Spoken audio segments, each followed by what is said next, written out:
అంటే సంజన ఏది బ్రో అంత ఈజీగా విన్ అయిపోయింది.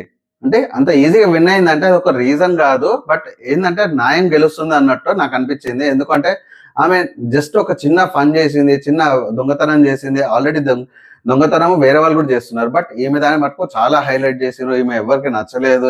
అందరూ ఈమెను పాయింట్ చేస్తున్నారు, నామినేట్ చేసిండ్రు. సో ఈ సిచ్యువేషన్ లో కూడా బట్ బిగ్ బాస్ కరెక్ట్ గానే మాట్లాడిండు. బిగ్ బాస్ మంచి సపోర్ట్ చేసిండు. బిగ్ బాస్ మంచి తనకి అధికారం ఇచ్చిండు, ఇవన్నీ చేసిండు.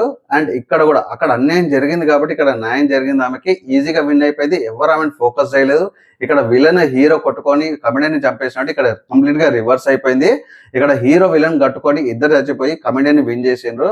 సో ఇక్కడ సంజనని ఎవరు ఫోకస్ చేయలేదు. అండ్ సేమ్ టైం శ్రీజ కూడా చాలా తెలివిగా పైకి నిలబడ్డది. సో వీళ్ళిద్దరు ఇక్కడ సెలబ్రిటీస్ ఫస్ట్ వీళ్ళు తీసేయాలని చెప్పేసి వీళ్ళు ఈ ఫోకస్ లో ఉన్నారు. కానీ ఎక్కడ కూడా సంజనని ఫోకస్ చేయలేదు. సంజనని విన్ చేసిండ్రు. And very easy win to Sanjana.